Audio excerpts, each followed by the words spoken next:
ASEAN is a regional grouping, but it contains great diversity. I mean, even things like our Middle East policies, our policies on Palestine, that has a bearing on our standing and influence and relationships with the region. Indonesia is the world's biggest Muslim country.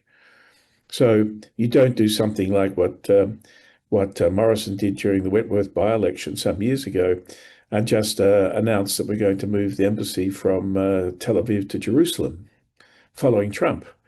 It's nuts. It might be okay for the US to say that, but there are these considerations, and we are not good, in my own experience, of factoring those complexities into our decision making. The same thing goes back to when Julia Gillard was standing in Darwin gushing next to Barack Obama when he announced increased troop rotations through Darwin. An ABC journalist asked an old mate of mine, the Foreign Minister of Indonesia, Marty Natalegawa, what he thought about it, put a camera in his face, and Marty instantly said, "Oh, I didn't realize that Australia saw Indonesia as an imminent military threat." The subtext being, why didn't you give us a heads up? Why didn't you warn us? Our instincts in Australia are not to trust ASEAN, not to trust the ASEAN countries, not to care very much about their cultural, historical diversity. Remember, these are countries that have emerged from European colonialism, where to a certain extent we continue to embrace European colonialism.